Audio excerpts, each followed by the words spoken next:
ওনারা কি করলো, বললো যে হাতটা বেশি নাচে, তুই তো এমনি নাচুনি। তো পাশের একজন বলতেছে গলা ডাবায়া গদা গো, বুঝা নিব তো। এরকম বলার পর পরে আমি বলতেছি তোমরা কে, নিশ্চয় নাচে না কেউ, তোমার মুখ আমি দেখবো। বললো তোর হাত দুইটা বেশি নাচতেছে, হাত দুইটা বাইদা নিল। পরে পা দিয়া যখন আমি লাথি মারলাম, আমার মনে করেন থাপড়াইতে থাপড়াইতে পুরো লাল বানাই লাইছে। পরে আমার টাইনা নিচে নামায়া পিছন দিকে এভাবে হাত দিয়া খাটের পায়ের সাথে আমার বাঁধছে।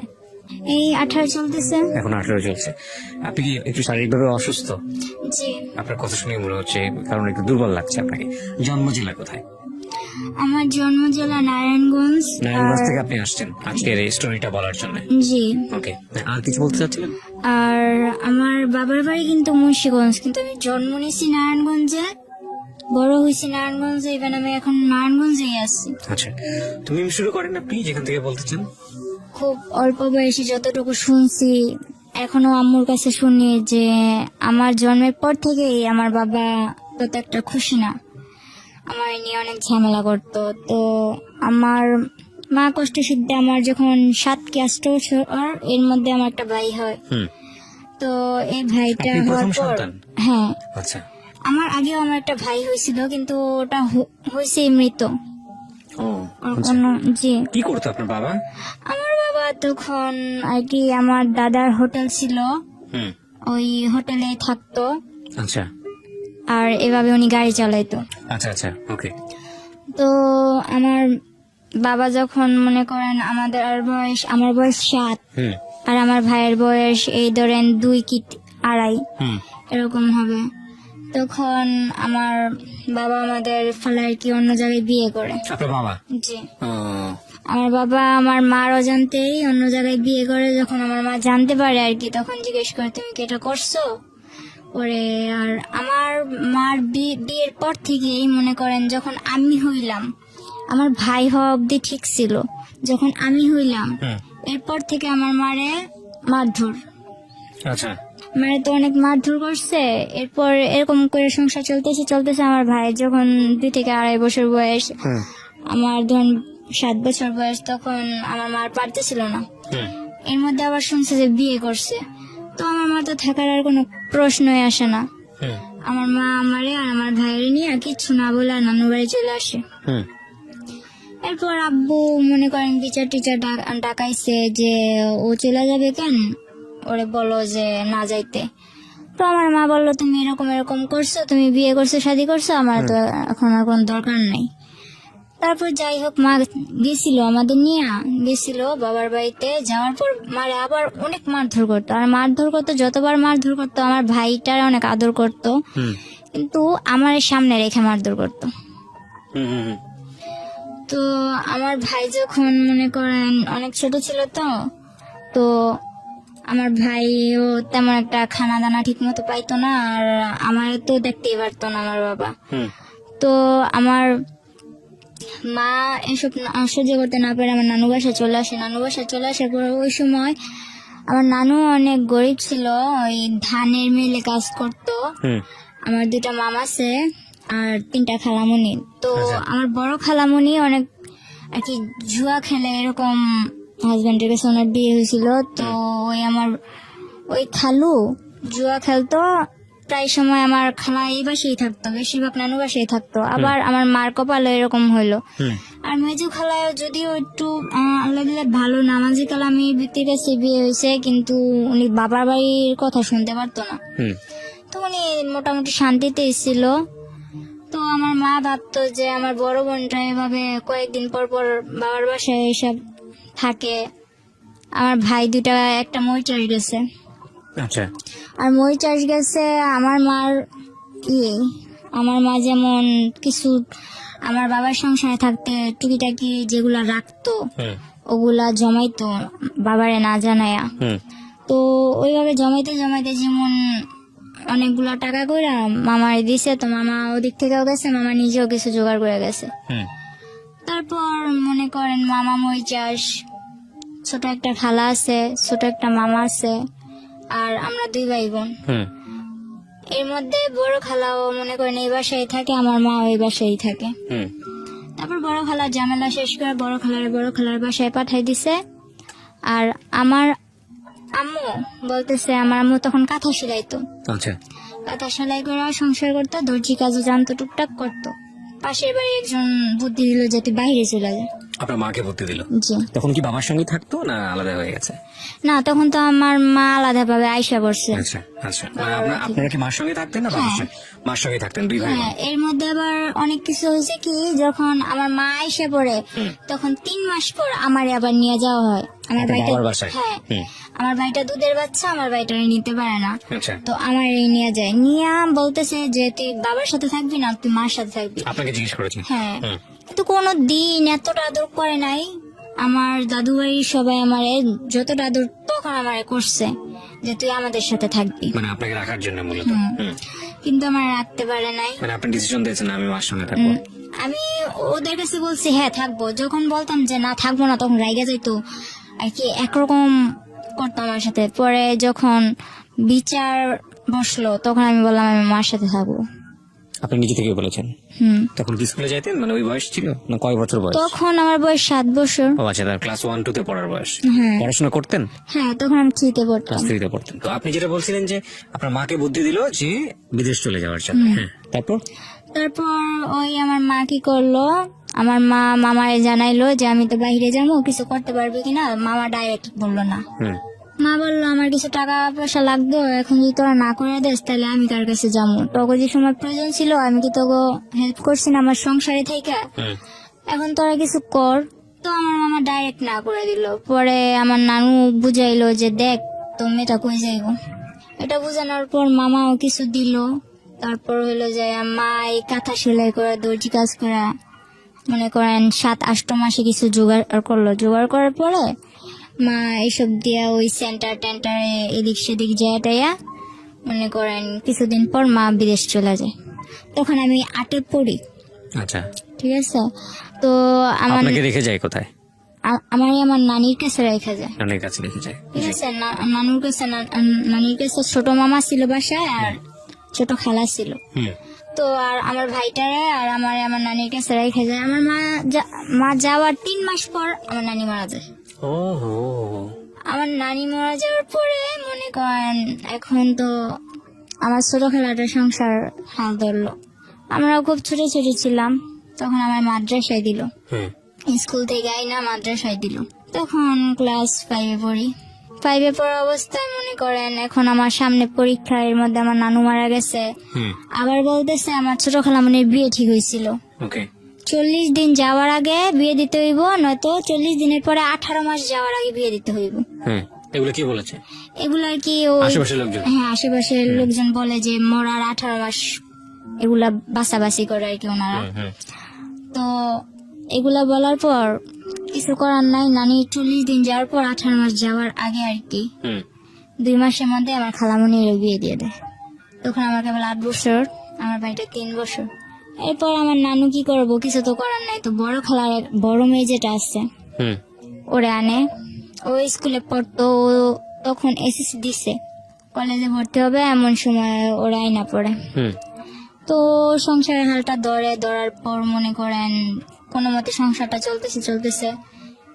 তো হঠাৎ করে আমার ওই বোন মনে করেন কিছুর থেকে কিছু হইলে আমাদের দুনো ভাই বোন, আমার ভাইটা যে বাচ্চা, আমার ভাইটা কিন্তু এখন শুকায় গেছে, কিন্তু ছোটবেলা এত কিউট ছিল। আমার ভাইটার দেখলে সবাই যে না দেখবো ও আদর করতে চাইবো, এরকম মোটা টোটা ছিল। হুম। আমার ওই ভাইটার দিকে তাকায় ওর একবার মায়া হয়নি। ও শুধু শুধু মারতো, কথা থেকে কথা হইলে মারতো, আর আমার তো কোনো কথাই নেই। হুম। ওরে আনা হয়েছে এই সংসারের কাজ করার জন্য। আমার মা বিদেশ থেকে ওর জন্য এক্সট্রা খরচ দেয়। হুম। আমার মামারা বলে দেখ মুক্তি তোর যা লাগবো আমাদের বলি, কিন্তু ও দুনো ভাই বোনের যাতে কষ্ট না হয়। হুম। তখন মনে করেন আমার বোনটা কিছু থেকে কিছু লেগে তো যা তোর বাবার কাছে যা, বাবার কাছে পাঠাইতো। বাবা বলতো আমার কাছে আসছোস কেন, ডাইরেক্ট আমার কাছে আসার কি দরকার, মার কাছে থাকবি মার কাছে যা। মাও মাঝে মাঝে ফোনে বলতো তোর বাবার কাছে যা দেখ কিছু বলে কিনা, ওখানে থাকতে পারিস কিনা, এরকম কিছু বলতো মা। তো আমার মা ক্লাস 8-এ পড়েন তখন আপনি? না তখন 5-এ পড়ি, আচ্ছা। পরীক্ষার সামনে। আচ্ছা। তো এরকম করতে করতে আর কি সারাদিন কাজ করতাম, শুধু আমি ক্লাসটা করার টাইম দিত আমারে। আর বাকি সময় শুধু ঘরের কাজ করা তো? বাকি সময় ঘরের কাজ করতাম।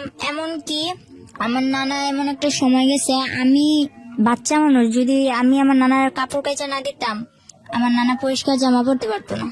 তখন আমি 5 পরীক্ষা দিব, 8-9 বছর পড়ছি। এরপর মনে করেন আমি কোনো প্রাইভেট কোচিং টোচিং কিচ্ছু করতাম না।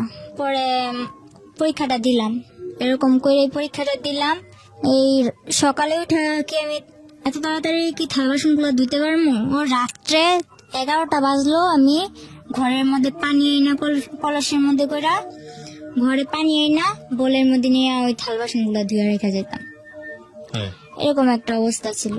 আশেপাশের নানুরা কি করতো, আমার কাছে আমার কথা বলতো, আর ওই আমার খালাতো বোনের কাছে আমার খালাতো বোনের কথা বলতো।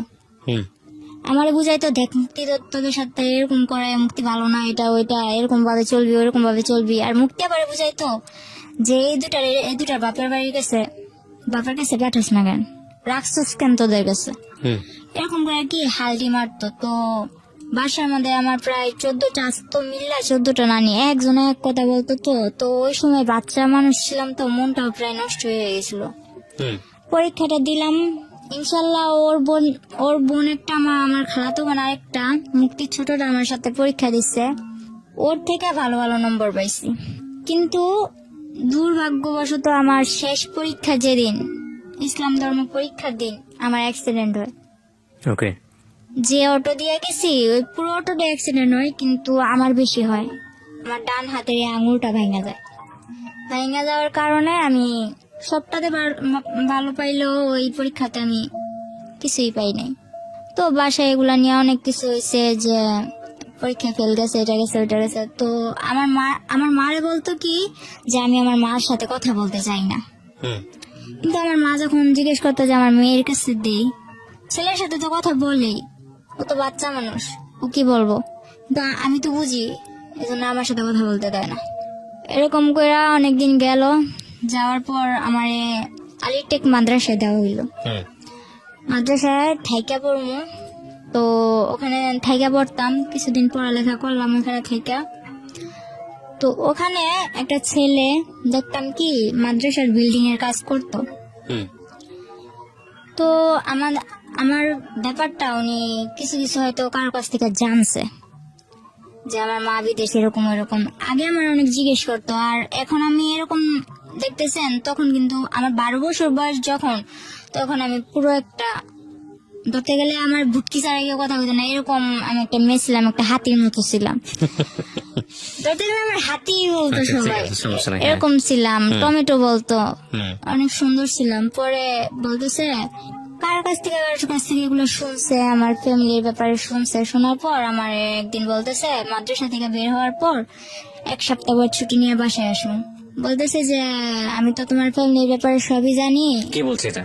ওই ছেলেটার সঙ্গে আপনার কথা হতো? কথা হইতো না, কিন্তু কিছু রাখছে। আচ্ছা, কি নাম ছিল ছেলেটার? ফারুক। হ্যাঁ, ওই মিস্ত্রির কাজ করতো? হ্যাঁ। আচ্ছা, রাজমিস্ত্রি। হ্যাঁ। পরে ও আমার ডাকার পর আমি যখন গেলাম, বললো যে আমি তো এরকম এরকম তোমার সম্বন্ধে সবই জানি। তো বললাম তো আপনি জানেন আমার কি।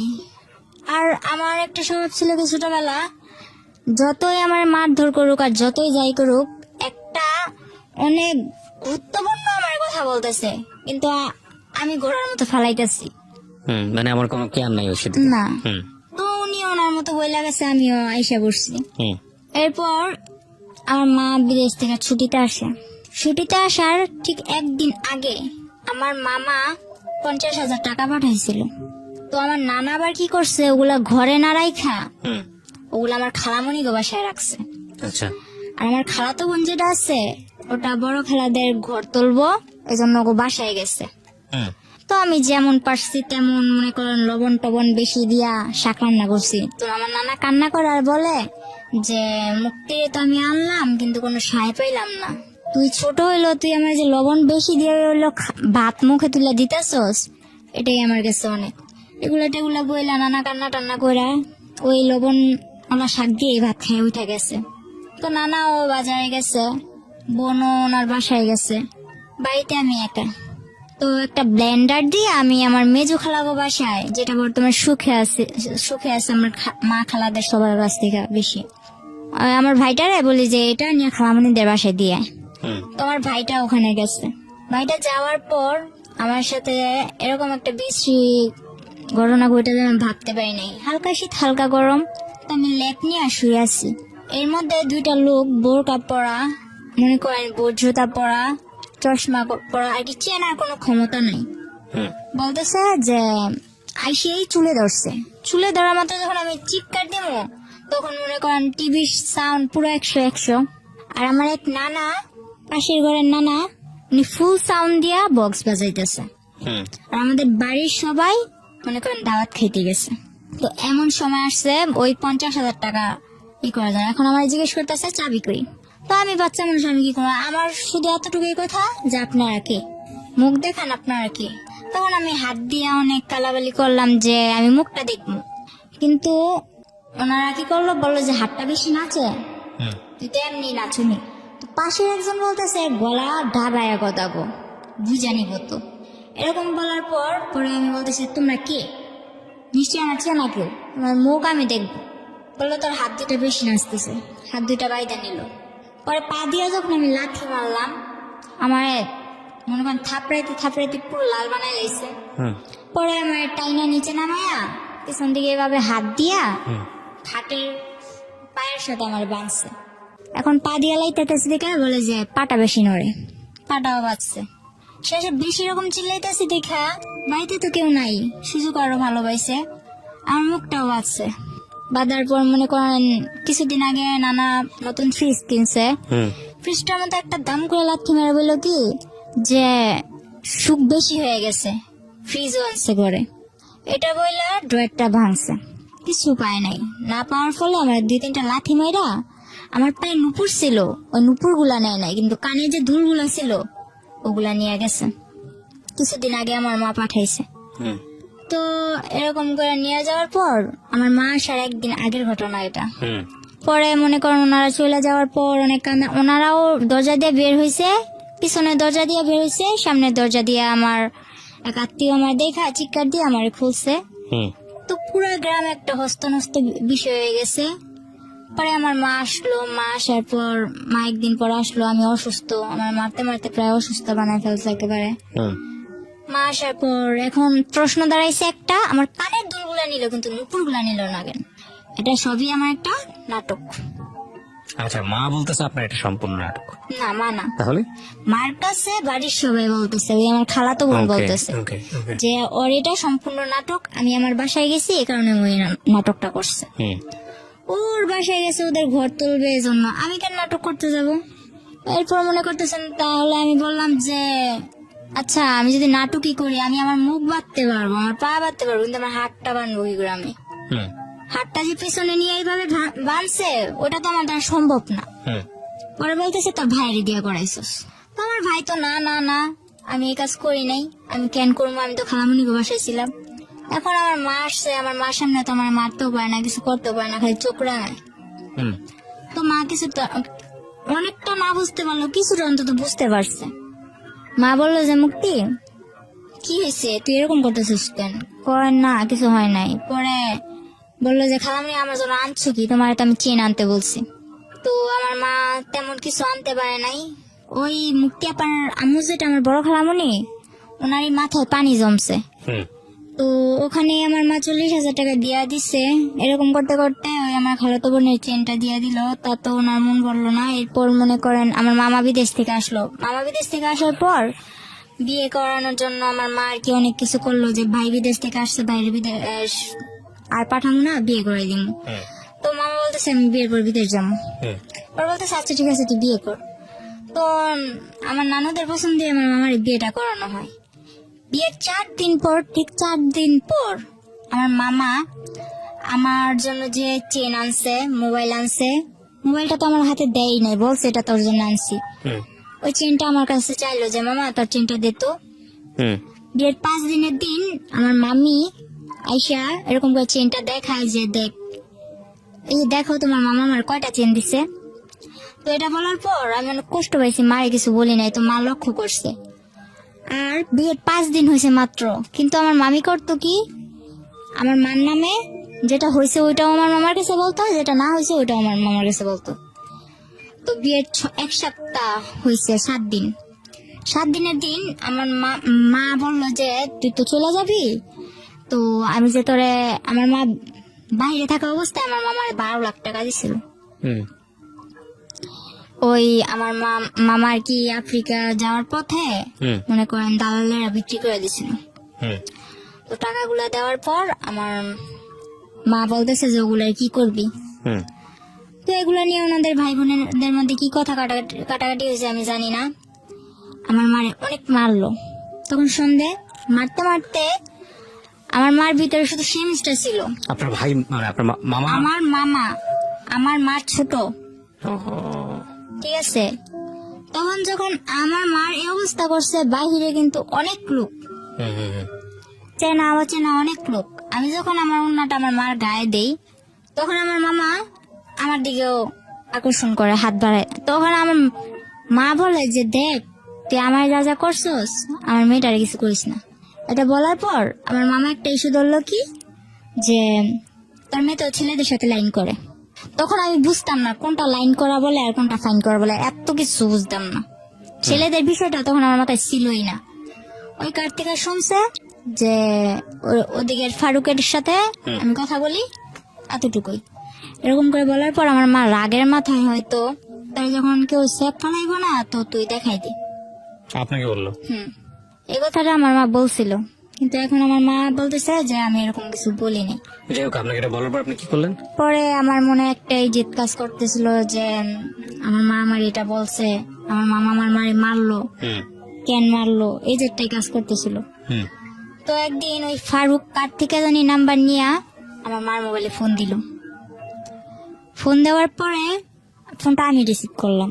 হুম বলে কি করতেছো? আমি চকলেট খাইতেছি। আমার কথা উড়া উড়া, হুম চকলেট খাইতেছি। পরে বলতেছে যে তুমি তো মাদ্রাসায় আসো না, কি ব্যাপার? পরে আমি বলতেছি যে আসি না আসি ওটা আমার ব্যাপার। পরে যখন আমার মা চিল্লাচিল্লি করতেছে, মা কান্নাকাটি করতেছে, এটা দেখে বলতেছে কয় আসো চলো আমরা একদিন ঘুরতে যাই। তো আমি কই, আমি তোর লগে কই ঘুরতে যাবো? তুই কি আমার বিয়ে করবি? তুই কি আমার বিয়ে করবি যে তোর সাথে আমি ঘুরতে যাবো? উনি কি তুই তো করে করতেন নাকি? ঘটনার পরে তুই করলেন না তুই করেই বলতেন? না, ওরা আমি তুই করে বলতাম। আচ্ছা, তারপর? পরে বলতেছে হ্যাঁ তোমায় আমি বিয়ে করবো। তো আমি বললাম আচ্ছা ঠিক আছে রাখ, এতটুকুই। তো ওই কথাটা মনের ভিতর গাইতে নিচ্ছে হুম যে তুই কি আমার বিয়ে করবি। কিন্তু আমি কিন্তু এত কিছু মনে করিনি। এরপরের দিন 14ই ফেব্রুয়ারি, হুম ঠিক আছে, ওই দিন 14ই ফেব্রুয়ারি ছিল। মাদ্রাসায় তেমন কোনো অনুষ্ঠান ছিল না, কিন্তু আর কি বান্ধবীরা একরকম জামা পরা, তারপর হইলো যে সব একরকম ড্রেস পরা কিছু একটা আর কি খাবার দাবারের আয়োজন করবো এরকম। তো 14ই ফেব্রুয়ারির দিন আমি বাসা থেকে বের হই। মনে করেন মোটামুটি আমার হাতে আংটি ছিল, ব্রেসলেট ছিল, পায়ে নুপুর, পায়ের আংটি, গলায় চেন, দুল এসব ছিল হুম স্বর্ণের। তো এগুলা পরে টরা বের হয়েছি। তো আমার মারা মেয়ে, একটা মেয়ে, আমার মার তো অনেক আউস আছে না। তো আমি অনুষ্ঠানে যাইতেছি, আমার মা নিজের হাতে আমার সাজাই দিছে। তো যাওয়ার সময় আমি আমার মার কাছে টাকা চাই। আমার মা বলে যে টাকা নাই। আমার মার আবার মামা মারার পর দাঁত ব্যথা হয়ে গেছিল। হুম বলতেছে 500 টাকা আছে, এই টাকাটা নিয়ে আমি যাবো, ডাক্তার কাছে যাবো। তো আমি বললাম আমি এটা নিয়ে যাবো। মা বললো না। তো আমি বলতেছি আমি এটা নিয়েই যাবো। মা বলতেছে না। এটা বললো মা মাঠে গেছে। তো মাঠে যাওয়ার পর আমি ওই টাকাটা নিয়ে মাদ্রাসায় যাই। হুম মাদ্রাসায় যাওয়ার পর ওখানে তেমন কিছু হয়নি। মাদ্রাসায় যাওয়ার পথে ওই ফারুক বলতেছে কি হলো তোমার গাল টাল এরকম লাল কেন? পরে বলতেছে গাল টাল লাল কেন? এর আগের দিন আবার মার সাথে ঝগড়া লেগে আমার খালামুনি আমার 2-3টা থাপ্পড় দিছিল। কোন ক্লাসে পড়তেন তখন আপনি, যখন এই হলো তখন ঘটনা? আমি 6-এ। এত অল্প বয়সে? আচ্ছা। 6-এ পরে মনে করেন 7-এ প্রায় উঠমু। হুম তখন ও কি করলো, ফেব্রুয়ারি দিকে ও বললো যে চলো কই তোমার ডাক্তার কাছে নিয়ে যাবো। তো আমি বললাম ডাক্তার কাছে যাবো। তখন ওই সময় আবার আমার মা মনে করেন, তখন আমার মা দেশে ছিল কিন্তু বাইরে যাওয়ার উদ্দেশ্যে। হুম তো আমার মা বলতেছে যে আমি তো চলে যাবো, তুই তাড়াতাড়ি চলে আসিস। তো বলতেছে যে চলো। তো তো আমি বললাম যে কই যাবো, কয় ডাক্তার কাছে। তো আমার একটা অভ্যাস ছিল কি ছোট থেকে, আপনি আমি চিনি না জানি না, আপনি যদি বলেন যে আয় হুম ঘুরতে যাবো, হুম ঠিক আছে আমি ঘুরতে যাবো, আপনি যেই হন হুম ঘুরতে তো নিয়ে যাবেন। পরে মনে করেন এরকম করতে করতে ও 2-3 বার বলার পর ওই 14ই ফেব্রুয়ারির দিনই হুম ও আমারে বললো যে তুমি আসো। হুম তো আসতে বললো, এরপর আমার কিচ্ছু মনে নাই। ও নাকি ও আমার নিয়ে যাওয়ার পর আর কি বলছে যে আমার ডাক্তারের কথা বলে ও নিছে, হুম। কিভাবে নিছে, কোত্থেকে নিছে এটাও আমার মনে নেই। হুম ও আমার নিছে যখন আমি গাড়িতে, তখন আমি ওরে বলতেছি যে কিরে তুই আমার কই আনছোস, হুম আমি এখানে কেন। তো গাড়ির মধ্যে আমি অনেক বড় একটা চিল্লাচিল্লি আর কি মানুষ জড়ো করে নিছি। হুম তখন আমি কক্সবাজারের দিয়ে আমার নিয়ে চলে গেছে কক্সবাজার দিয়ে, কিন্তু আমার হুঁশ নেই। ও ডাক্তারের কথা বলে আপনাকে কক্সবাজারে নিয়ে যাচ্ছে। কিন্তু Okay. আমি যে গাড়িতে উঠছি এটাই তো আমার মনে নেই। কিছু একটা খাইয়েছে আপনাকে? কি করছে তাও আমি জানি না। আচ্ছা। পরে মনে করেন আমার যখন আমার সজ্ঞান আসে যে আমি ওর সাথে এত দূর কেন বা রাত্র হয়ে যাইতেছে, আমার মা তো টেনশন করবো, হুম তখন কিন্তু আমার হাতে একটা ফোন ছিল, কেউ জানতো না, আমার মাও জানতো না। হুম তখন আমি FM শুনতাম, ওই ফোনটা কেউ জানতো না আমার কাছে আছে, হুম। আমি তো আমার মাও জানতো না। হুম পরে ওই ফোনটা দিয়ে আমি গেমস খেলতাম, সিম টিম কিছু ছিল না। হুম তো সিম টিম কিছু ছিল না, একটা মার সিম ছিল। মার সিম থাকাতে যে আমি মা থেকে নিছি যে মা এই সিমটা আমার দরকার, হুম কারণ সিম ছাড়া আমি FM শুনতে পারতেছি না। তো ফোনে এত কিছু বুঝি না, ওই FMটাই শুনি আর ই করি, গেমস খেলি। হুম এরপর ওই মোবাইলটা ছিল আমার সাথে, পরে বলতেছে তোমার সাথে মোবাইল আছে, মোবাইলটা দাও।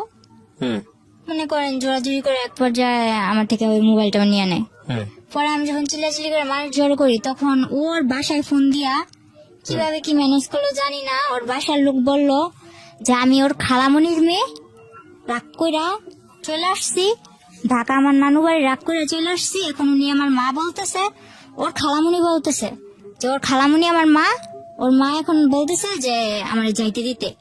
আমি একটু পাগলা টাইপের, আমার কিছু মনে থাকে না, তো আমার জিজ্ঞেস করতেছে তোমার বাড়ি কই। তখন আমি এটাও বলতে পারতেছি না যে আমার বাড়ি কই। মানে এটা কোথায় নিয়ে গেছে আপনাকে? এটা তখন কক্সবাজার, কক্সবাজার কার বাসায়? গাড়িতেই। ও গাড়ির মধ্যেই? হ্যাঁ, গাড়ির মধ্যে আমি চিল্লাচিল্লি শুরু করছি আমার কই নিয়ে আলি। আচ্ছা, ও গাড়ির লোকজন তোকে বলতেছে? আচ্ছা। পরে এক পর্যায়ে ওরে গাড়ির লোকগুলা ছেড়ে দেয়। হুম ছেড়ে দেওয়ার পর চকরিয়া ওর খালাতো ভাই রুবেল হুম ওর বাসায় নিয়ে, মনে করেন আমার 2 ঘন্টা রাখতে পারে না, আমার পাগলামানি দেখে গিয়ে আমি বাসায় যাবো, আমি বাসায় ফোন করবো। তখন তো আপনি জানতেন না যে আপনি কই যাচ্ছেন, কোথায় যাচ্ছেন? হ্যাঁ। তখন ওটা কোন জায়গায় এটাও এটাও জানতাম না, জানতেন কিন্তু না। ওরা কি বলতেছে আমি কিছু বুঝতেছি না। হুম আমি খালি হা করে তাকায় থাকতাম। তো এক পর্যায়ে ওর মামাতো ভাই আর মামাতো ভাইয়ের বউ আমার বুঝাইলো, দেখো সামনে ওই পুলিশ ক্যাম্প দেখছো, যদি এখন তুমি এমন করো তাইলে মনে করো বলবে যে তোমার তুমি কোত্থেকে আইসো না আইসো, তোমার এদিক থেকে ধরে নিয়ে যাইয়া হুম। ওদিকে অনেক মারপিট করবো। ও আমার কি করলো, এইসব বুঝাই টুজা বললো যে চলো আমরা বিয়ে করবো। তো আমি বললাম বিয়ে করে কারে, আমি এসব বুঝি না, আমি বাসায় যাবো। আচ্ছা ঠিক আছে, তাহলে তুমি এক জায়গায় চলো, ওই জায়গা থেকে কাজ শেষ হলে হুম তুমি তোমার বাসায় যাইবা, আমি নিজে নিয়ে দিয়ে আসবো। তো এদিক দিয়ে আমার বাড়ির সবাই হয়রান, আমার মা ও বিদেশ টিদেশ যাওয়া বাদ, হুম আমার মেয়ে কই। এদিক দিয়া মনে করেন আমার নানা ছোট ভাইয়ের ছেলে যারা আছে ওরা অনেক প্রভাবশালী, হুম এলাকার মেম্বার চেয়ারম্যান, ওরাও মনে করেন টেস্ট কইরা মনে করেন একরকম অনেক কিছুই করছে আমার পরিস্থিতির জন্য। অবস্থা। হ্যাঁ।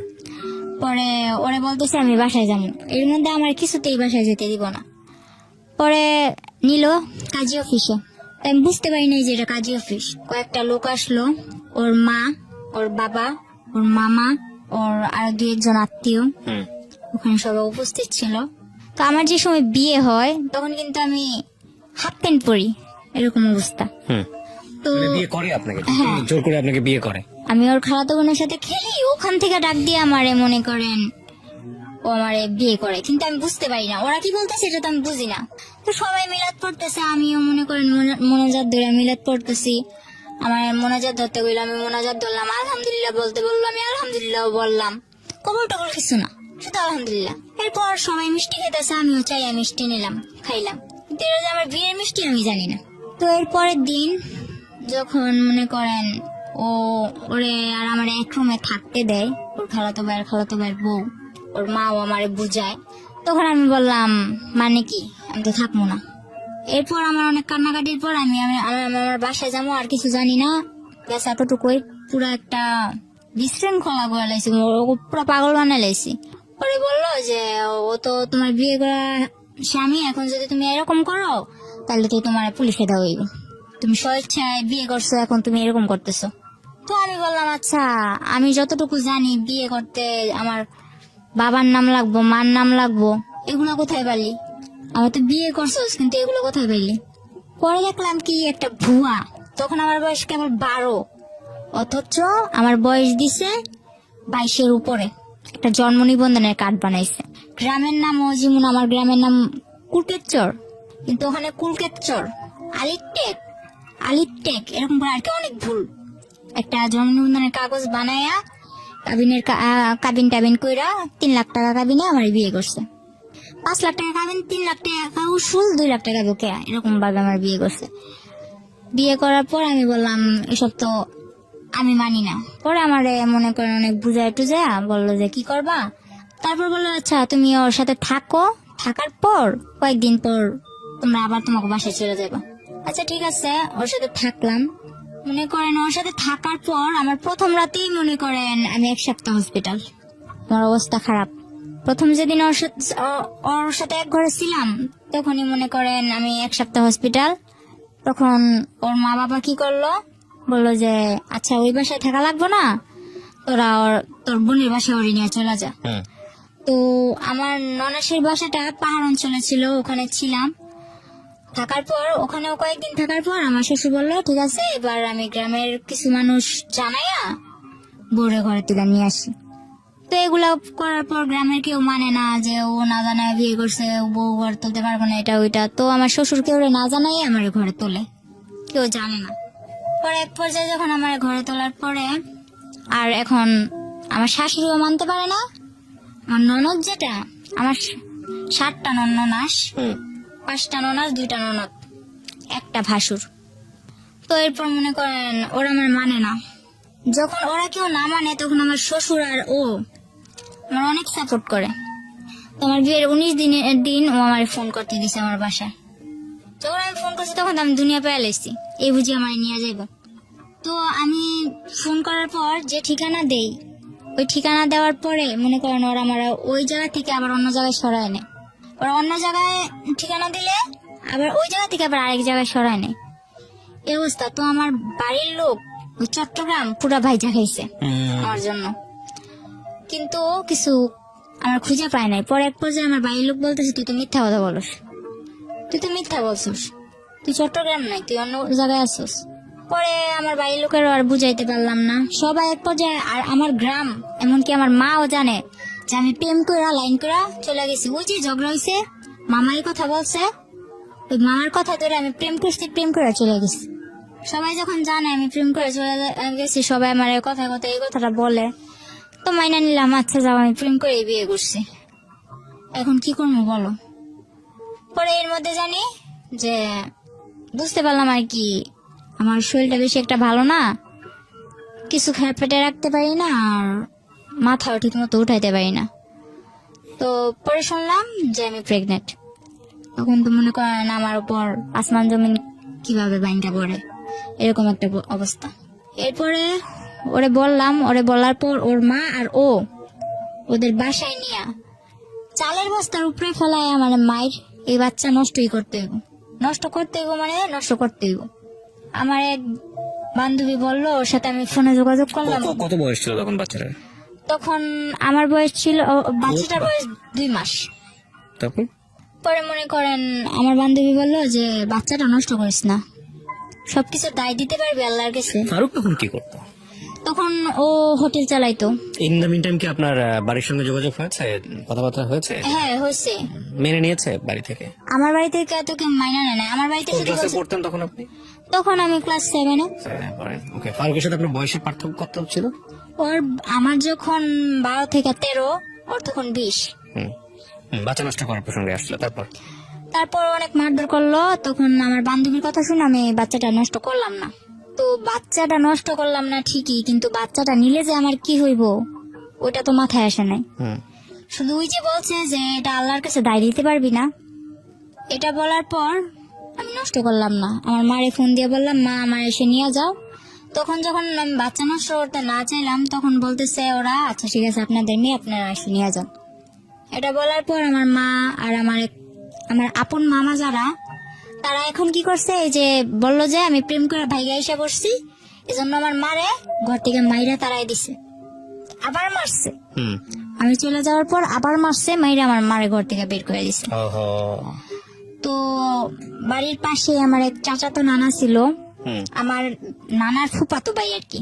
তো ওই নানা আমার মারে জায়গা দেয়, জায়গা দেওয়ার পর ওনাদের ঘরে আমার মা থাইকা, এর মধ্যে আমার মা কি করলো, 4 লাখ টাকা দিয়ে একটা জায়গা কিনলো। আচ্ছা আচ্ছা।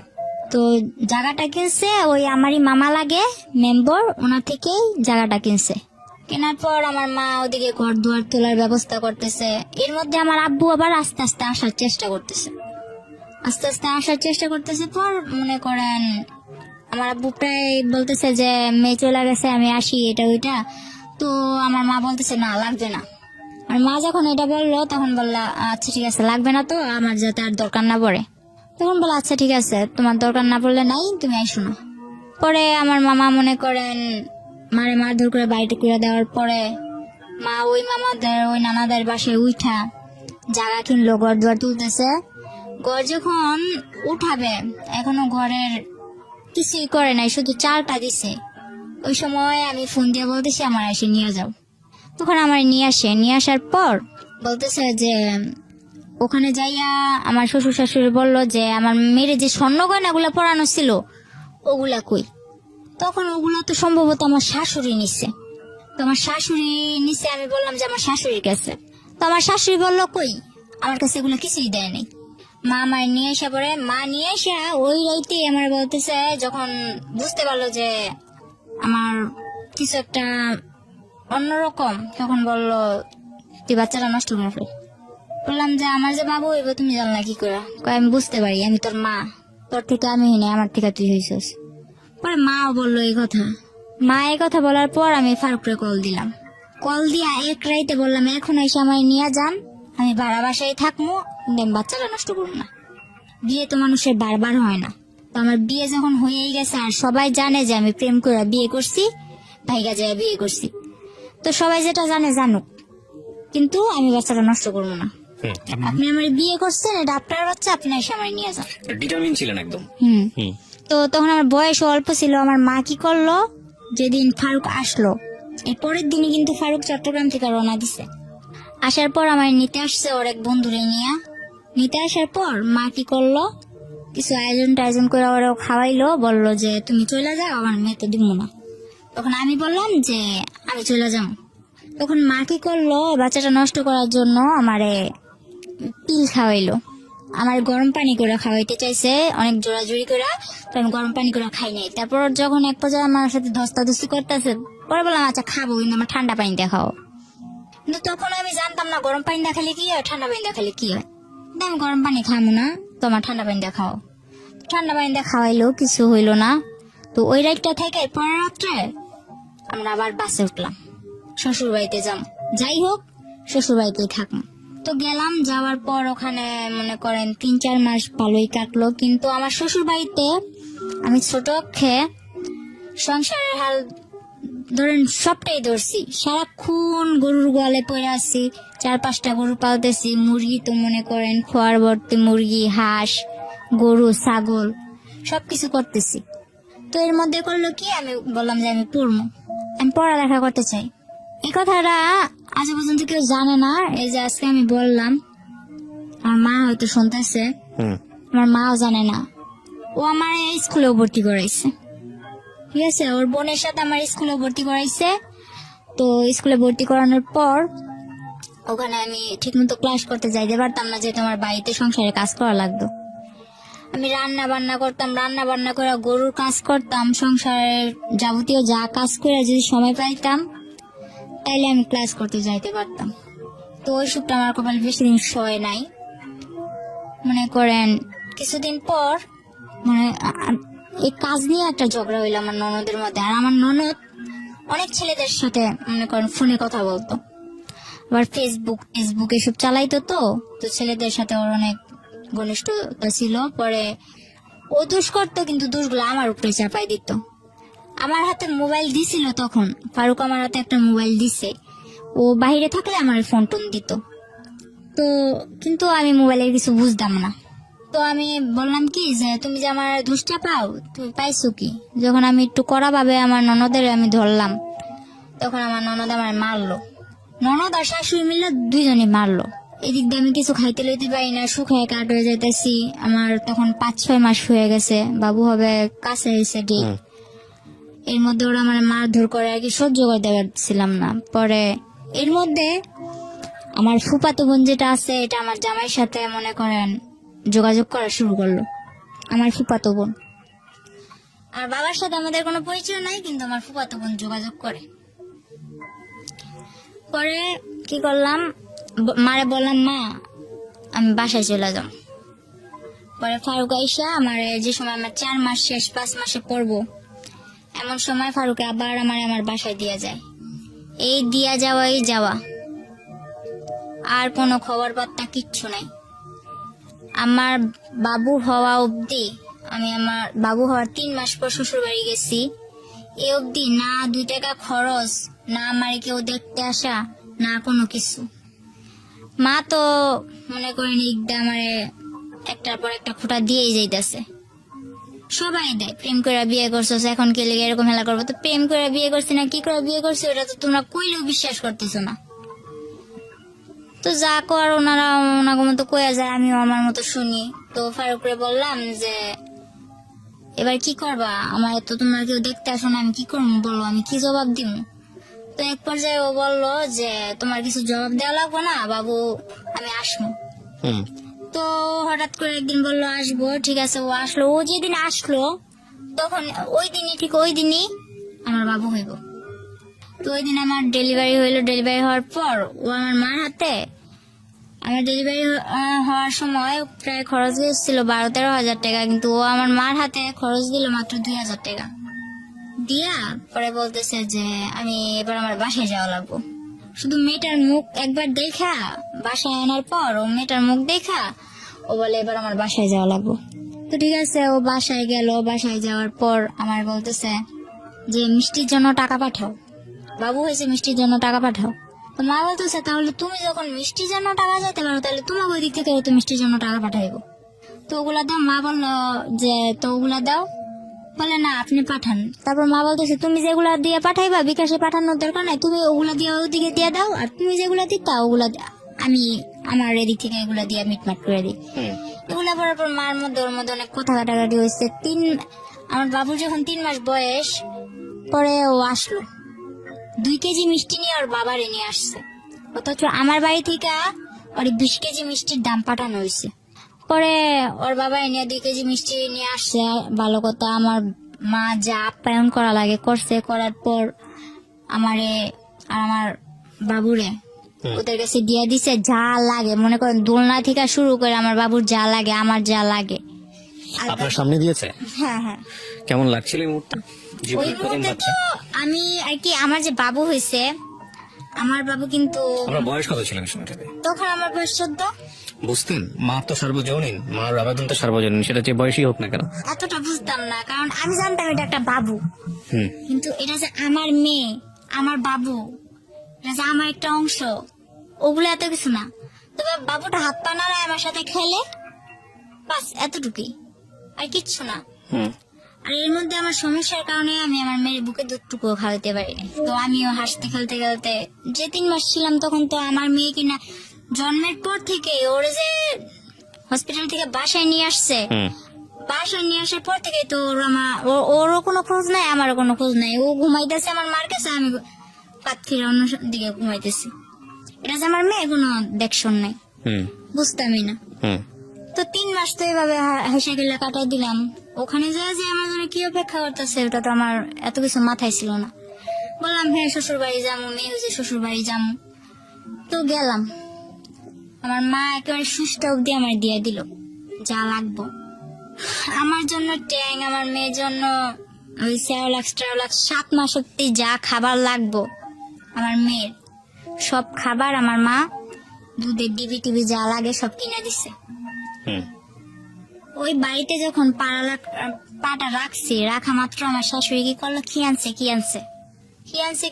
পর যা নিছি আর কি, শুধু দোলনাটা ঘরের মধ্যে ঝুলাই দিছে, এবিনে আর একটা সুতাও আমি চোখে দেখিনি। হুম আমার মা 22,000 টাকা খরচ করে আমার মার গলার চেন বিক্রি করে আমারে এত সবকিছু কিনা এটা দিল, কিন্তু আমার মার চেন বিক্রি করার মূল্য রইলো কি, আমি তো কিছুই পাইলাম না যাইয়া, শুধু দোলনাটা ঝুলাই দিছে মাঝতে।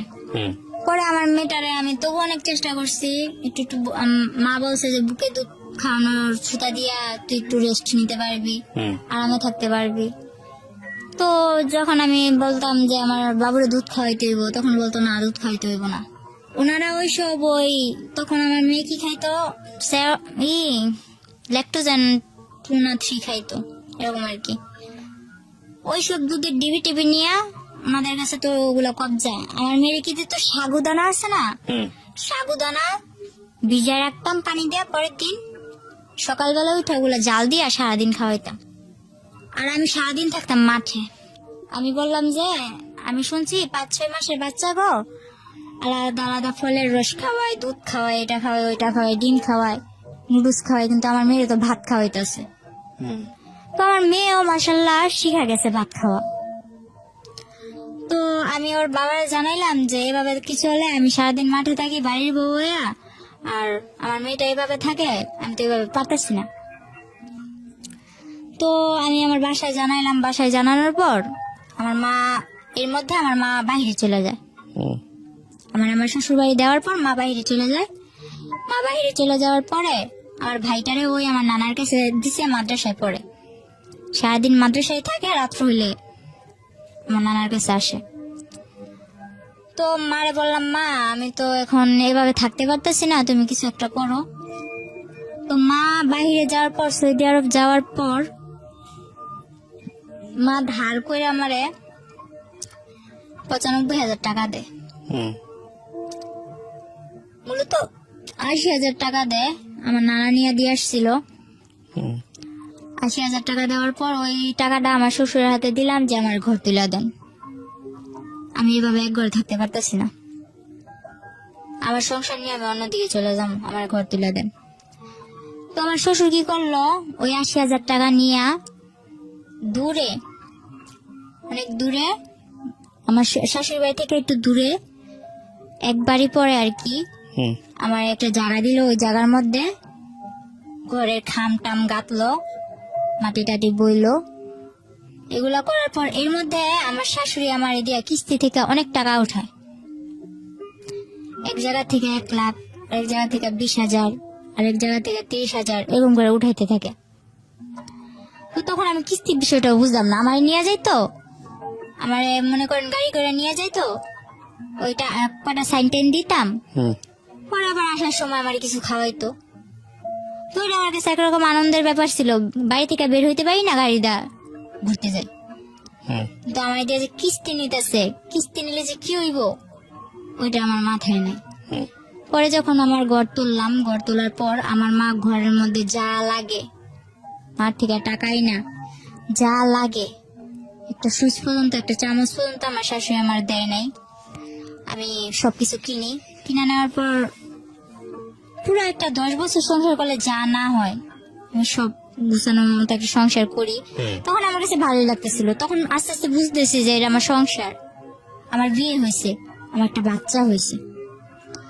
এর মধ্যে আমার ফুফাতো বোন যেটা আছে, ও ফেসবুকে ফেক আইডি খুলা, ছেলেদের নামে আইডি খুলা হুম আমার হাজবেন্ডরে জানাইলো কি যে আমি তমিমরে ভালোবাসি, ওর সাথে আমার রিলেশন ছিল, এখন তো আমরা পালাই যাম। হুম তো ফারুক তো আমি বলতে পাগল ছিল, এটা যখন বললো আমার ফুফাতো বোন, তখন তো ও পুরা রাগ আমার উপর, কিন্তু আমারে বলে না।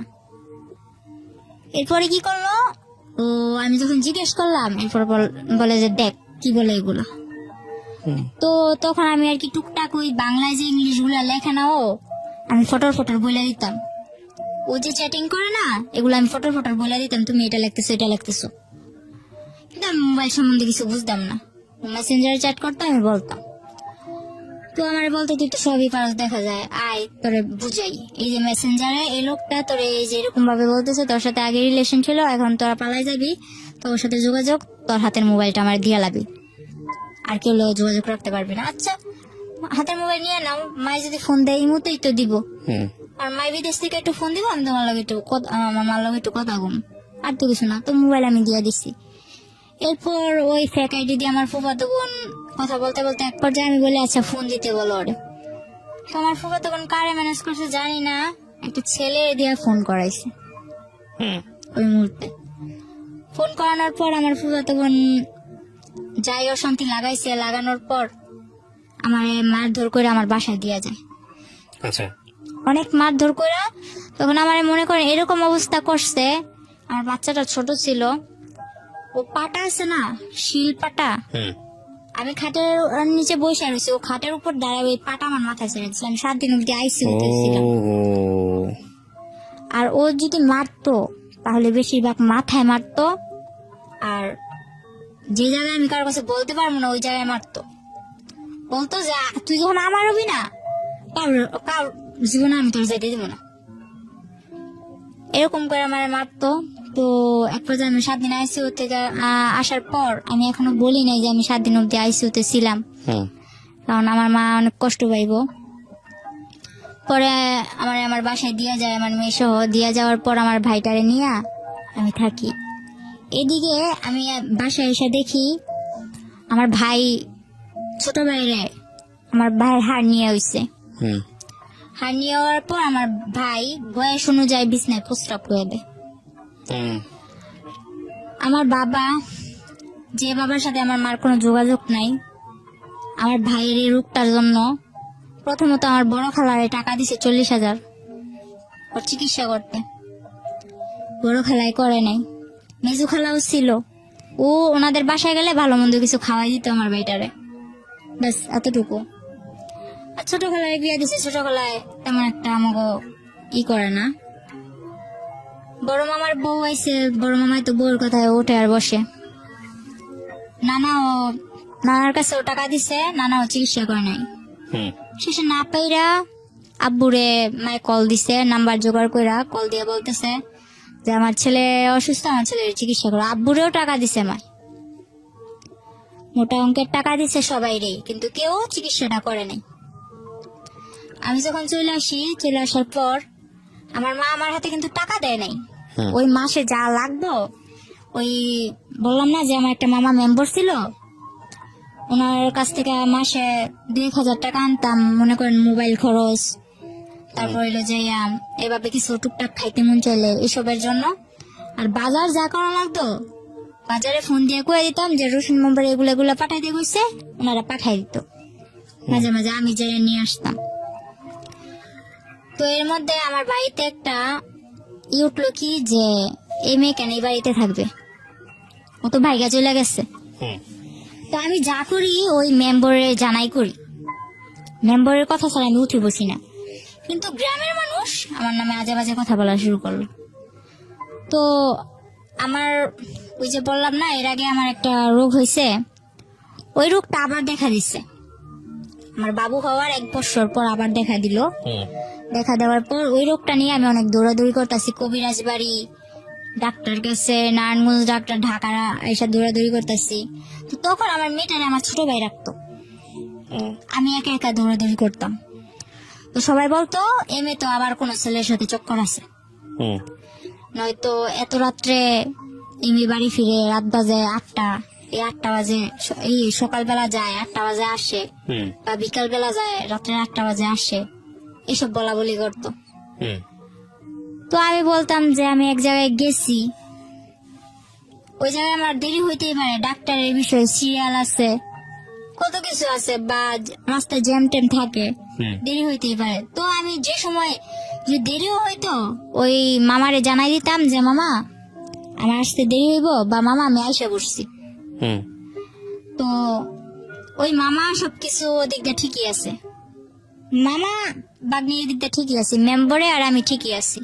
আর আমার মা, হুম যে কোনো সমস্যা হোক আমার মা আমার ওই মেম্বার মামার লগে হুম শেয়ার করতো।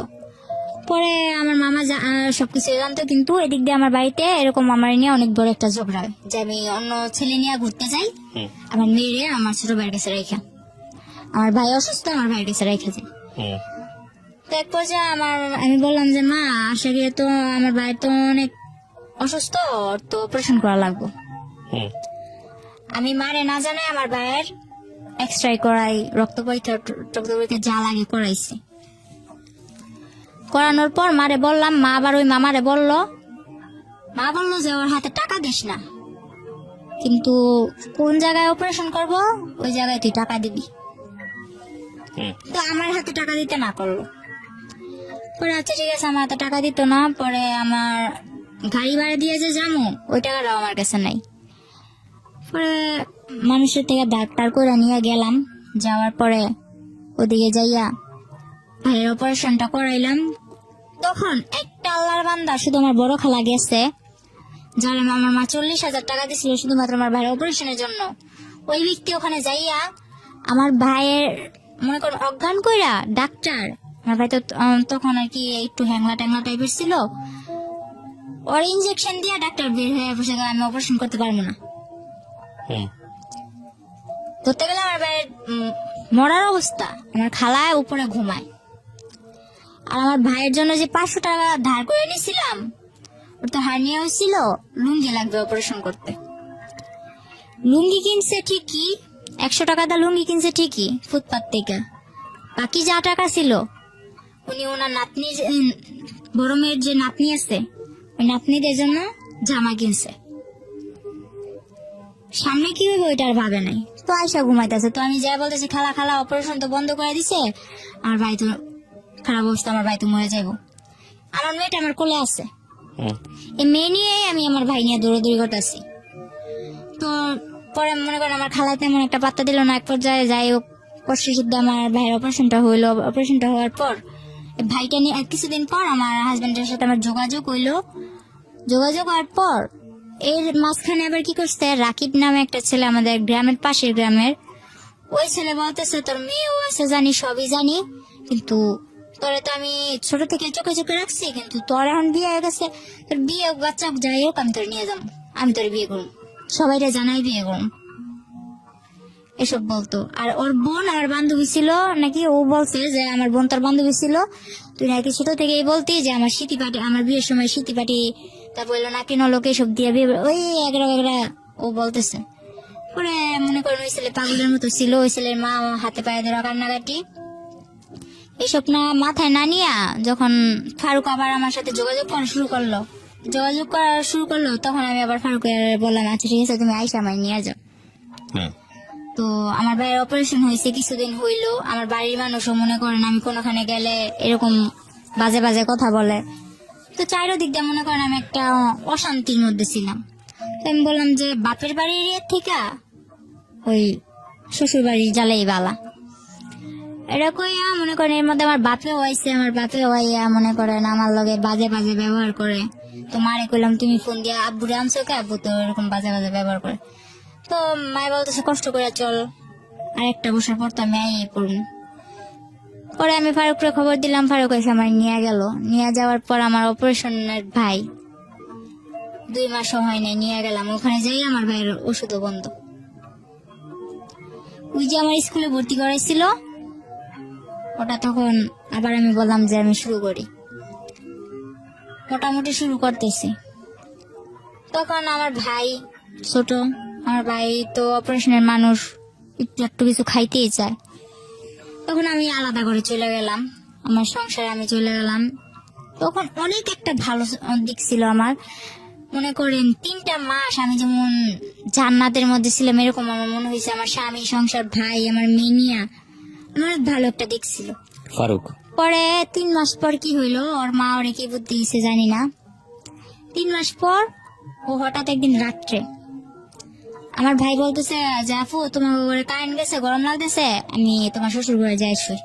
তো গেল আমার ভাইয়ের, আবার আমি ওখানে নিয়ে মাদ্রাসায় ভর্তি করে গেছি। হুম তো ওর পড়ালেখা নিয়ে ওই ব্যস্ত, তারপর আমি আর কি বই নিয়ে বসছি। হুম বই নিয়ে বসছি, আমার শ্বশুর আসছে এর মধ্যে, বলতেছে কিরে পড়স, বলতেছে হ্যাঁ পড়ি।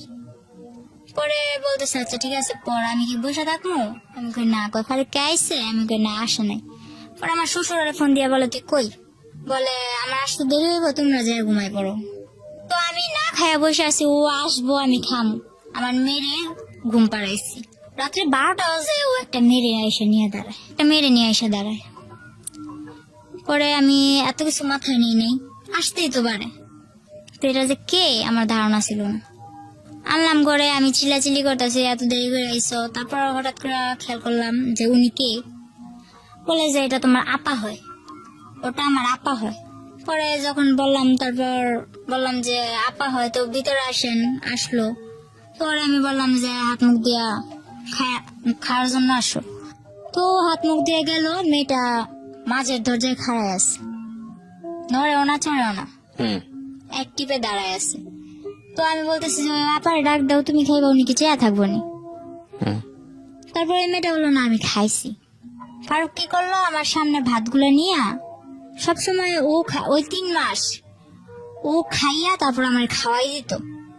হুম ওই দিন কি করলো, ও ভাত নিয়ে নাড়তেছে। তো আমি বলতেছি তুমি খাইবা কোন সময়, আমি বা খামো কোন সময়, যখন ধরে বসে আছি আমার খিদা লাগছে, তাড়াতাড়ি করো। ও বললো কি আমি খাই আসছি। ও বাইরে থেকে ওই মেয়েটার সঙ্গে একসাথে খাইছে। হুম তো আমি বললাম আমি এতক্ষণ ধরে না খাইছি আর তুমি বাইরে থেকে খাইছো?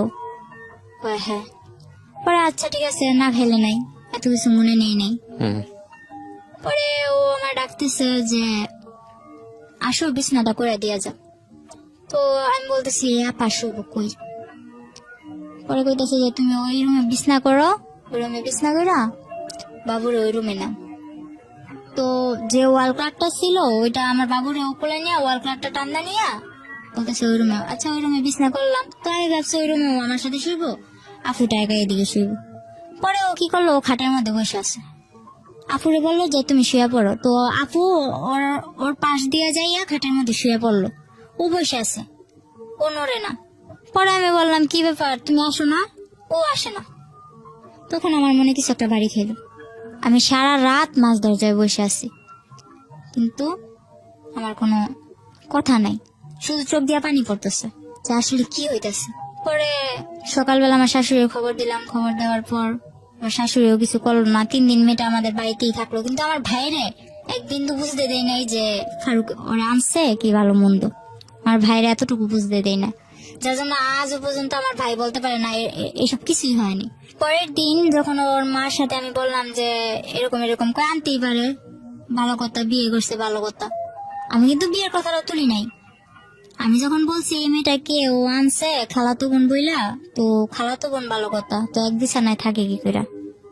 কয় তুই ছোট মানুষ, এসব বুঝবি না।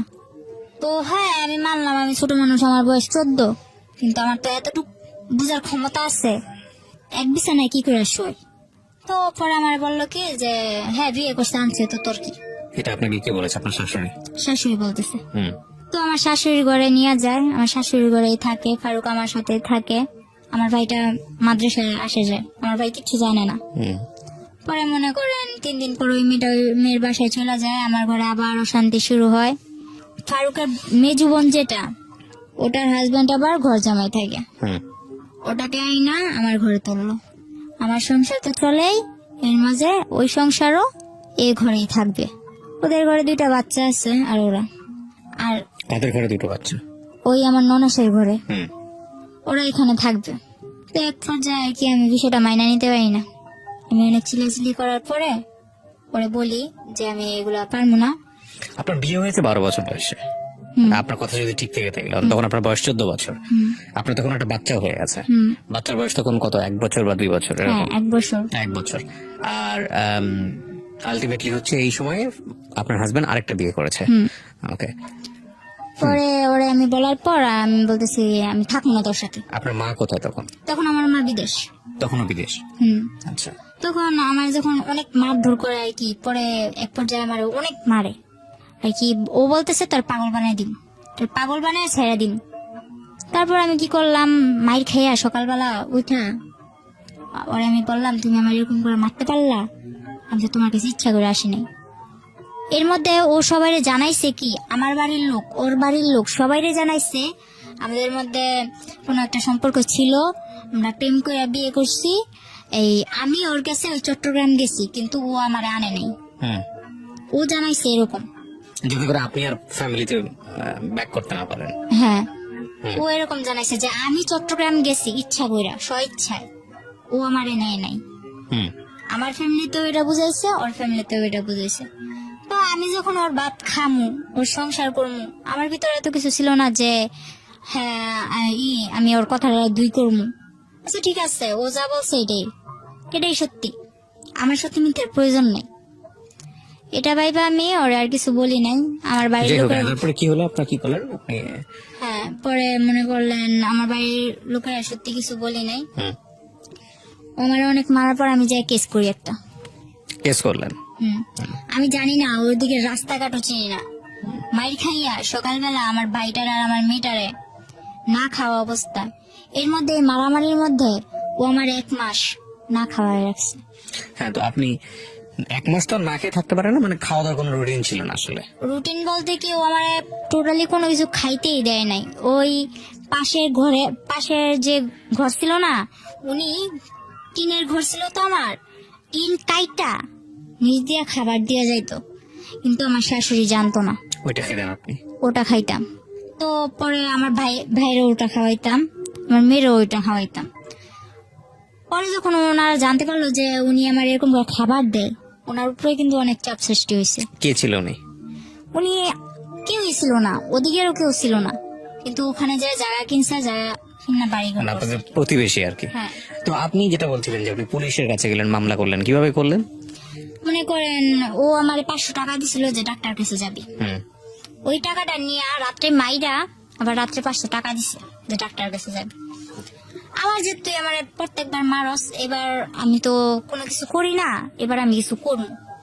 প্রতিবার যখন আমার মারে, আশেপাশের লোকজন আমার বলে যে তুই ওর ভাত খাইস না, ওর সংসার থেকে চলে যা। ওর আরেকটা বউ তখন আপনাদের ঘরেই? না, তখন ওই 3 দিন থাকার পর ওই বউর বাসায় চলে গেছে। আচ্ছা। পরে কি করছে, ও পেশায় কি করতো? ফারুক পেশায় কি করতো? তখন আমি গাড়ি কিনা দিছিলাম। কিসের গাড়ি? ওই মিনি ট্রাক গুলো আছে না, ওগুলো চালাতো? হ্যাঁ। মানে এটা আপনার মার টাকা দিয়ে? মার টাকা দিয়ে না, কিস্তি তুলছি, কিন্তু মার থেকে নিতে হইতো কিস্তি গুলো আর কি, মার থেকে ধরতে গেলে আদায় করা হইতো। ঠিক আছে, বলেন তারপর। কি রাস্তায় যায় দাঁড়াইছি, এমন অবস্থায় আমি পুলিশের কাছে যাইতে, যে কোন জায়গায় যাইতে ওইটাও জানতাম না। তারপর যে একটা লোক আমার দেখা বললো যে কই যাইবা, বললাম এরকম কোন রাস্তা, আমি কেস করবো। তো ওই লোকটা বিনা স্বার্থে বিনা ভাড়ায় আমার নিয়ে যায় থানায়। তারপর যে কেস লেখলো, উনি 200 টাকা রাখছিল। এরপর স্যারের কাছে নিয়ে যায়, স্যারের কাছে নিয়ে যায়, এসআই মনে করেন বলে আচ্ছা ঠিক আছে দেখবো, টাকা দেন। তো 500 টাকা আমার কাছে ছিল, তারপর কইছে আমার কাছে 1 টাকাও নেই। আমি এরকম রাস্তার মধ্যে আসছি, এক ব্যক্তি আমার নিয়ে এসে, আমি এতটুকুই, এর বেশি আমার কাছে আর কিচ্ছু নেই। এটা শোনার পর যে কেসটা লাগছে, উনি চোখের পানিগুলো ছাড়িয়ে দিল। এরপর মনে করেন আমি বললাম আপনি আমার কেস যদি নেন, যদি মায়া লাগে, যদি আপনার ঘরে মেয়ে থাইকা থাকে তো নেন, আর যদি না নেন তাহলে কিছু করার নেই, আমি চলে যাই। এটা বললে আমি চলে আসি। চলে আসার পর ওনার নাম্বারটা নিয়ে আসি, এসআই স্যারের নাম্বারটা আমি নিয়ে আসি।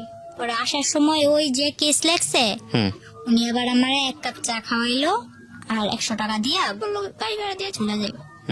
তো গাড়ি ভাড়া দিয়া আসার সময় ফারুক আবার আমার দেখছে যে আমি থানার দিক থেকে আসতেছি, ও গাড়ি চালাইতেছে। পরে মনে করেন ও থানা থেকে ওদিকে গেছে, থানার ওদিকে গেছে, ও কিছু জানতে পারে নাই যে আমি গেছি কি ভালো মন্দ। বাসায় এসে আমার জিজ্ঞেস করছে কই গেছিলি, কাজিরহাট। আমি কাজিরহাট, আমি ডাক্তার কাছে গেছিলাম। কাজিরহাট তো কোনো ডাক্তারের দোকান নাই। তো আমি বলতেছি একজন বলছিল আছে, তো গেছিলাম পাইনি, একটা বানাই টানাই বলে দিচ্ছি। পরে আমার তো আর মার সাথে ফোন করতে দেয় না। যাই হোক, এক ভাবির মোবাইল দিয়া ফোন করি, অনেক কষ্টে ফোন করি। ফোন করে বললাম মা আমি তো একটা কাজ করে ফেলছি, এমন এমন মারছে, তোমার এতদিন জানাই না। ওর কাছে আমি যতই মাইর খাইছি, আমি কিন্তু আমার মারে জানাইনি, ঠিক আছে। পরে মনে করেন মারে জানানোর পর মায়ে কয় তুই এটা কি করছিস, তুই কেস কেন করছিস, তুই এটা ভুল করছিস। মারে বললাম আমার মারছে, ওইটা কি ভুল না। এটা বলার পর মা মনে করেন আর কিছু ভাবলো না, মা টিকিট কাটলো, বাংলাদেশে আসেন? বাংলাদেশে চলে আসবো। হুম, মা ডাইরেক্ট আমার শ্বশুর বাড়ি আসে কেস করার 1 সপ্তাহ পর। হুম, এর মধ্যে আমার মারধর করছে, আমি হসপিটালও আমার নিয়ে যাওয়া হয়েছে, যারা হসপিটাল নিচ্ছে তারাও মার খেয়েছে আমার জন্য, হুম, এরকম ভাবে মারতো। আর যতবার মারতো, ওই আমার বাবা যেমন আমার সামনে রেখে আমার মারে মারতো না, ওরকম আমার মেয়েটারে আর আমার ভাইটারে সামনে রেখে আমারে মারতো। হুম, তো হয়তো বা ওই সময়টায় আমার ভাইটারে নিয়ে গেছিলাম দেখে আমি জীবিত আছি এই যে পর্যন্ত। যতবার মারছে আমার মাইরা ফেলার চেষ্টা করছে, ততবার আমার ভাইটা সামনে যা দাঁড়াইছে আর কি। হুম, পরে ওরে কি করব, ওর আর কিছু করার নাই। মায় গেল, মায় যাওয়ার পর মায় অনেক টাকা পয়সা ভাঙলো কেসের মধ্যে। আমরা যদি 5,000 খাওয়াই, ওরা 10,000 খাওয়াই, ওরা যদি 10,000 খাওয়ায়, আমরা 20,000 খাওয়াই। এরকম করতে করতে এক পর্যায়ে কেসটা কিভাবে ওরা নামাই নিয়ে এসে বসছে হুম, টাকা দিয়ে। তো কি করছে, মা বলতেছে 3 দিন পর মা বলতেছে কই আমি বাসায় চলে যাই, আমারও তো ঘর দুয়ার যায় ঝাড়তে লাগবো। এতদিন পর 3-4 বছর 2 বছর ধরে ঘরটা এরকম ভাবে করে আছে, তুই আয়। হুম।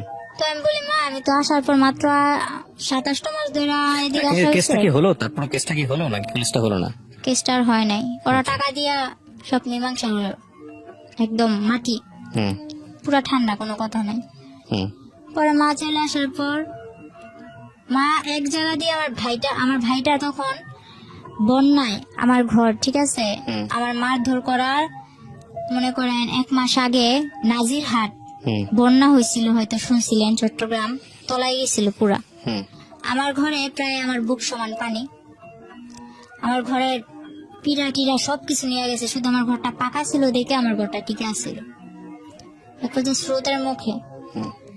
তো এই মনে করেন আমার শুধু ভিটাটার জন্য আমার ঘরটা ছিল। পরে আমার ভাই আর আমার মা বিদেশ থেকে আসার পর আমার এই যে মারছে, ওদিকে না চাইয়া আমি বলছি যে মা আমি ওর বাটি খামু। মানুষ কত কষ্ট করে ভাত খায় না, গাজারও ভাত খায়, জোয়ারও ভাত খায়, আমি ওর ভাত খামু। পরে মা তারপরও বলছেন আপনি ফারুকের ভাত খান? হ্যাঁ, আমার একটা মেয়ে আছে, আমি খামু।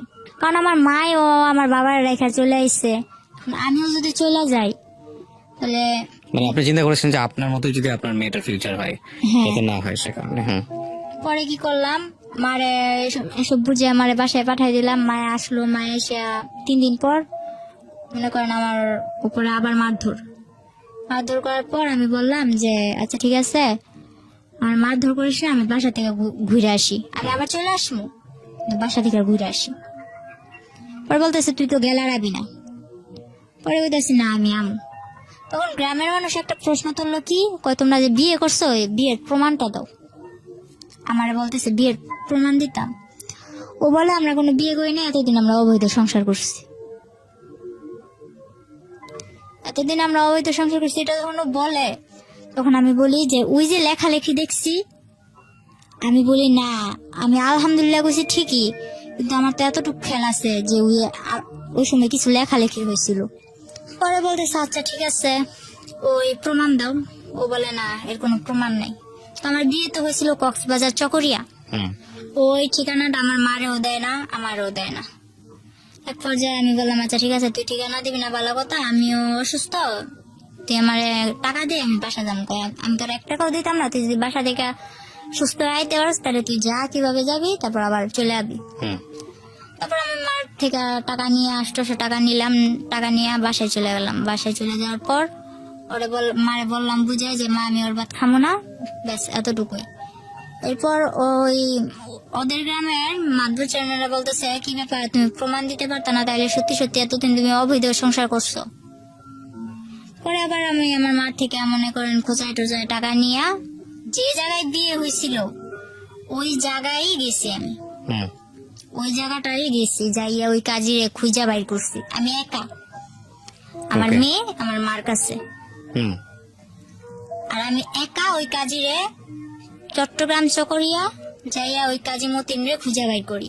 হুম, খুঁজা বাইর করার পরে ওই কাজের অনেক বুঝা টুজা টাকা পয়সা কিছু দিয়া আমার বন্ধু বান্ধব কতগুলো আসলো, ওই যে বন্ধু বান্ধব কিন্তু আমার না, বন্ধু বান্ধব ওরই, ওই যে আমার মেসেঞ্জার বুঝাইছে, ফেসবুক বুঝাইছে যে এই যে দেখ ফেসবুক এমনি চালায়, মেসেঞ্জার এইভাবে চালায়, এইভাবে চ্যাটিং করে। হুম, তো ওর বন্ধু বান্ধব গুলারে আমি ফোন দিছি, যে এরকম এরকম। তখন ওর বন্ধু বান্ধব গুলা ওর হয়ে আর একটাও কথা বলে না, সবাই আমার হয়ে এই কথা বলে।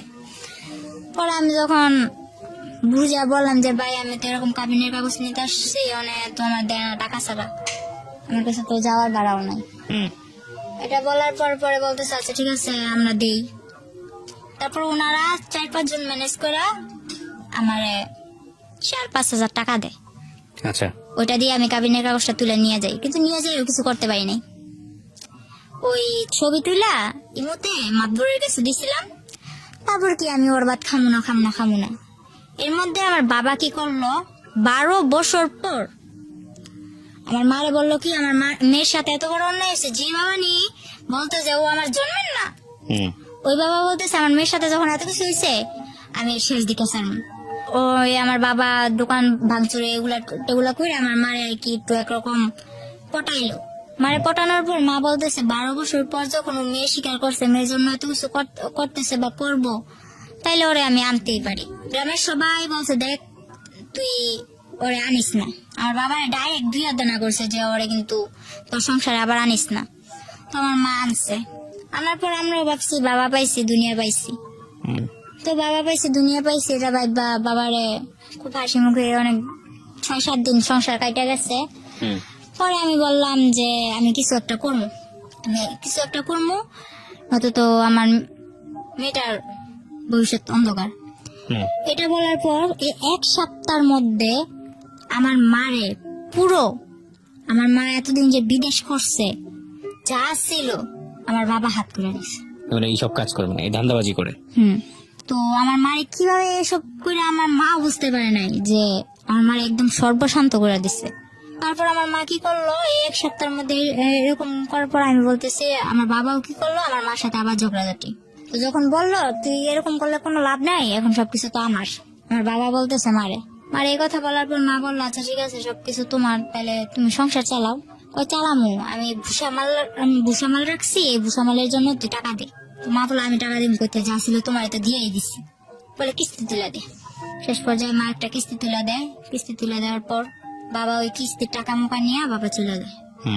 তো ওই সময় আমাদের সংসারটা এরকম পর্যায়ে যায়, একবেলা খাইতো আর একবেলা তাকায় থাকি। তখন আমি বললাম মা আমি কিছু একটা করুন। তো মা কি করলো, বয়স বাড়াইয়া আমার জন্ম তারিখ হলো 2002 সালের এপ্রিল মাসের 3 তারিখে।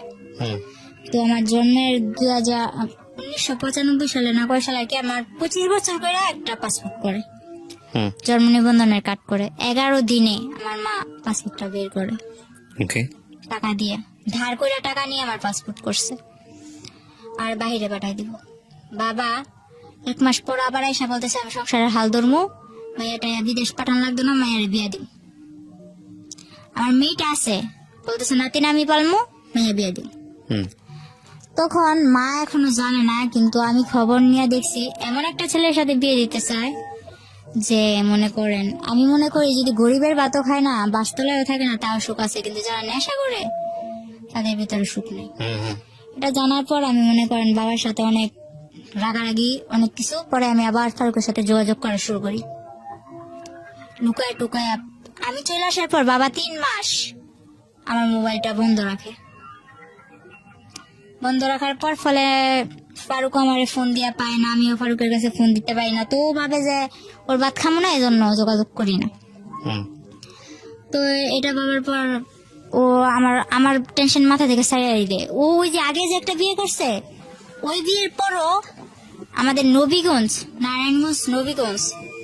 এর মধ্যে এদিকে এসে একটা গার্মেন্টস এর মেয়ে বিয়ে করে, মানে সে বিয়ের উপরেই আছে আর কি মোটামুটি। হ্যাঁ। পরে আমি জানতে পারি যে কোনো ভাবে, জানতে পারার পর ওরে বলি যে তুমি এরকম বিয়ে করছি ঠিক আছে, তুই যদি নারায়ণগঞ্জ আইসা আমার জন্য টাউনে আইসা কোন একটা কাজ কর্ম ঠিক করস তাহলে আমি তোর কাছে পড়বো, একটা বাসা লবি তুই আর আমি থাকবো। তো আমি বললাম যে বাবা আমি বিয়ে করবো না। তখন আমার বাবা আমার অনেক মারধর করে। আপনি আবার চলে যান ফারুকের কাছে? চলে যায় না, ও আমার কাছে আসে না। আপনি জানতে রাজি ছিলেন? হ্যাঁ। পরে বাবা আমার অনেক মারলো, মনে করেন আমার তো বাবুর আব্বু মারছেই, ফারুক তো আমার মারছে, কিন্তু ফারুকের থেকে দেখুন আমার বাবা আমার মারলো। পরে মা আমার জন্য মা অনেক মাইর খাইলো। পরের দিন আমি বললাম যে আমি থাকবো না, আমি চলে যাবো। হুম তো কিছুতে আমার ঘর থেকে বের হইতে দেন আমার মা। পরে কি করলাম, বললাম আমি খালাগো বাসায় যাবো, আমি আমার কাছে ভালো লাগতেছে না, আমি খালাগো বাসায় যাবো। হুম এটা বললা 40টা টাকা নিয়ে আমি ঘর থেকে বের হয়েছি, হুম গাড়ি ভাড়া নিয়ে আর কি। 40 টাকা নিয়ে ঘর থেকে বের হয়েছি।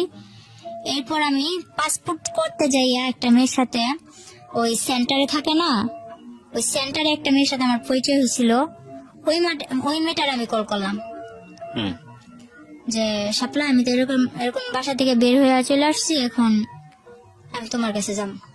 আমি আর খালাগো বাসায় গেলাম না, আমি ঢাকা টঙ্গি চলে আসি হুম আব্দুল্লাহপুর ওই মেয়েটার কাছে। মা তো ওদিক দিয়ে আমার মেয়ে কই গেছে, মা তো পুরা পাগল। বাবা পুরা আর কি ছড়াই দিছে যে অন্য ছেলের সাথে রিলেশন ছিল, অন্য ছেলের ভুলে সাথে, গেছে বা এরকম হ্যাঁ কিছু। এরকম। আর এর মধ্যে আমার যে মোবাইলটা ছিল ওখানে আর কি আমার দেওর, তারপর হইলো ওর গ্রামের আশেপাশে বা অন্য যারা গাড়ি চালাইতো 2-1 জনের নাম্বার ছিল না, হুম ওইরকম নাম্বার গুলা নিয়ে সবাই আমার বাবা বিরক্ত করলো যে কার সাথে গেছে আমার মেয়ে। এগুলো আসলে লোক দেখানোর জন্য। পরে আমার বাবা এরকম করার পরে আমি চলে আসলাম। তারপর ওই ফেসবুকে ওরই বন্ধু এক আনোয়ার, ও ওমান থাকে, ও কি করলো হঠাৎ করে আমার ফোনে ফোন দিল। তখন আমি ওই শাপলার কাছে, যে মেয়েটার সাথে আমার পরিচয় হয়েছিল, ওই মেয়েটার কাছে, শাপলার কাছে। পরে কি করলাম, ওই শাপলার কাছে যাওয়ার পর আমি ঘুম, হুম ওই আনোয়ার কল দিছে আমারে। কল দেওয়ার পর আমি রিসিভ করি না, ও রিসিভ করে বললো যে মিম কই। বলে মিম তো ঘুমাইতেছে, ও তো অনেক অসুস্থ, ও তো ওর বাড়ি ছেড়ে চলে আসছে, ওর বাবার অনেক মারধর করছে, ও তো এখন চলে আসছে। হুম কয় ও কি কিছু খাইছে? ওই আনোয়ার আবার আমার প্রতি একটু দুর্বল ছিল, এটা আমি জানতাম না, হুম তখন জানলাম ও কি কিছু খাইছে। পরে শাপলা বললো না খাই নাই, আমার কাছে টাকা নাই, খাওয়াইতে পারিনি। ওই ছেলে আবার কি করছে, আমারে কিছু না বইলা, আমার সাথে কিন্তু ওর সাথে তখন ওরকম কোনো সম্পর্ক নাই, বন্ধু যে বন্ধু হিসেবেও কোনো সম্পর্ক নাই।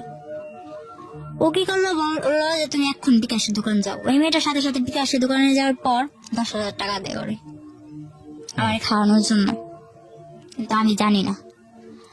পরে ওই মেয়েটা আমার নিয়ে আমার বলে না, আমার ফোনে আর ফোন দেয় না, ওই শাপলার নাম্বার নিয়ে শাপলার সাথে যোগাযোগ করে আমি কেমন আছি, ভালো আছি কিনা শাপলারে জিজ্ঞেস করে, হুম তো আমারে জিজ্ঞেস করে না। পরে শাপলা আমার খাওয়াইতেছে দাওয়াইতেছে খুব ভালো। এর মধ্যে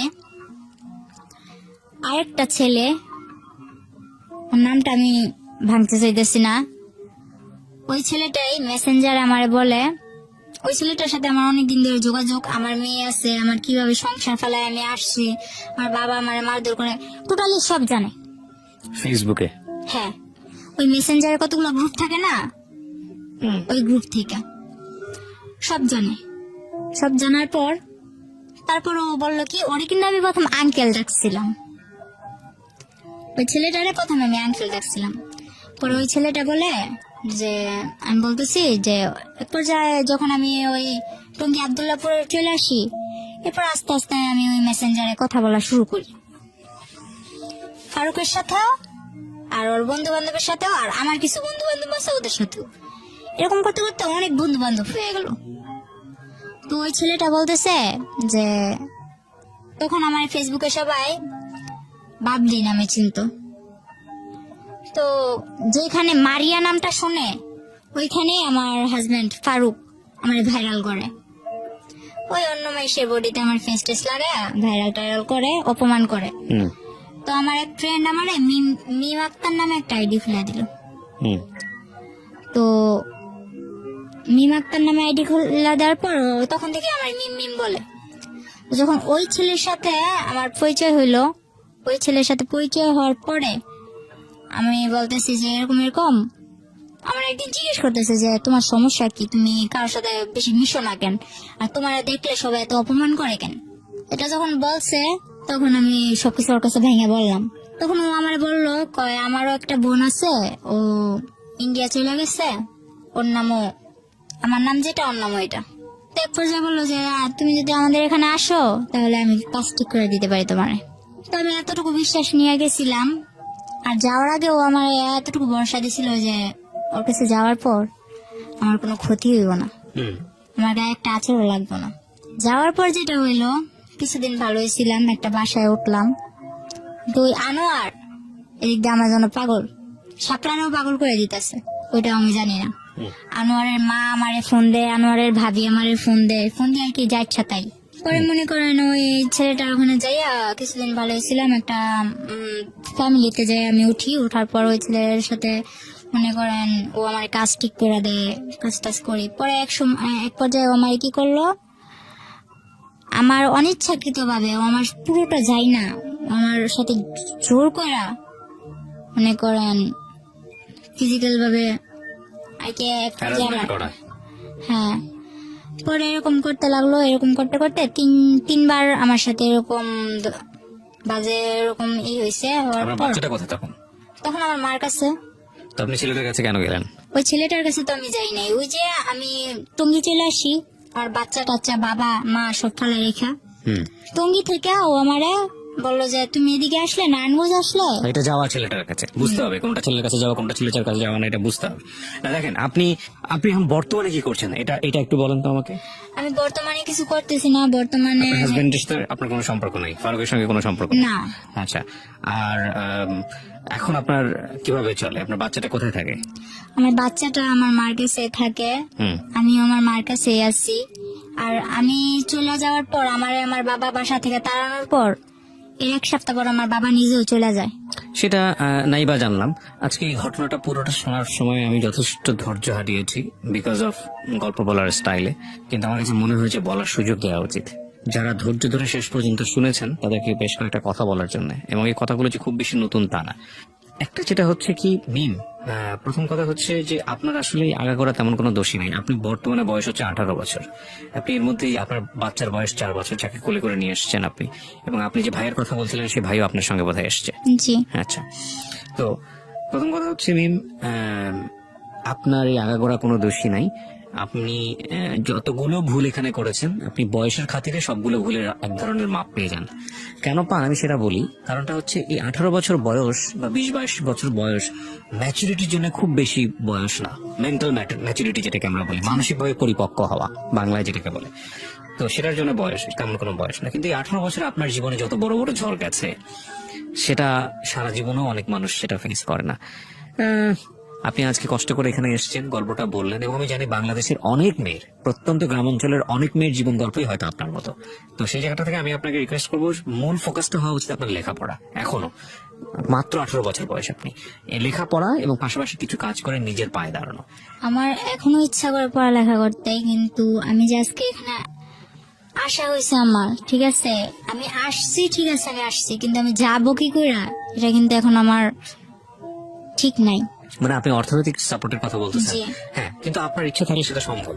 মানে আপনি যদি ইচ্ছা করেন, এখন হ্যাঁ আপনি বলছেন আপনার সামর্থ্য নাই, কিন্তু আপনার আমি যদি মনে করি সামর্থ্য নাই, তার মানে আপনি বসে থাকতে পারেন না নিশ্চয়ই। আপনি নিশ্চয়ই খাওয়া দাওয়া করবেন, তার মানে আপনার মানে খাওয়া দাওয়া বলতে যেটা বোঝাচ্ছে আপনার 3 বেলা ঘরে খাবার নাই, তার মানে আপনি মরে যাবেন না নিশ্চয়ই। খাবারের ব্যবস্থাটা নিশ্চয়ই হয়ে যাবে। ওই যে আপনি বললেন না যে পাশের প্রতিবেশী আপনার টিন কেটে খাবার দিত আপনাকে 1 মাস, তাহলে আল্লাহ আপনার রিজিক রেখেছিল বলে আপনি খেতেন। ওইখানে একটা প্যাশন থাকতে হয় যে না আমাকে সার্ভাইভ করতে হবে, আমাকে বেঁচে থাকতে হবে, আমাকে লেখাপড়া শিখতে হবে, আমার লেখাপড়াই হচ্ছে আমার মুক্তি, এটাই হচ্ছে আমার রাস্তা। হ্যাঁ, with the name of Almighty Allah. So আপনি যদি এভাবে চিন্তা করেন তাহলে দেখবেন যে লেখাপড়াটা আপনার কাছে আসছে, আপনি শিখতে পারছেন। জীবনে যত নাটকীয় ঘটনা ঘটে, যত ভালো ভালো রেজাল্ট আসে, তার পিছনে একটা মানে খুব শক্তিশালী একটা বলা যেতে পারে না পাওয়ার মতো একটা ঘটনা থাকে। লাইক আপনি এখন যে অবস্থার মধ্যে আছেন, কিন্তু আপনাকে বিশ্বাস করতে হবে যে না আমি এই জায়গাটা থেকে বের হয়ে আসতে পারবো। আপনি যদি মনোবল যদি শক্তি থাকে, আল্লাহ আপনার পাশে আছেন, সবসময় আছেন। প্রিয় শ্রোতা, আমি শেষ করছি আজকের এই জীবন গল্প। অনেক লম্বা সময় ধরে বললাম। আমি জানি বাংলাদেশের অনেক মেয়ের পারিবারিক যে নিরাপত্তা বেষ্টনী সেখানে অনেক বড় সমস্যা আছে।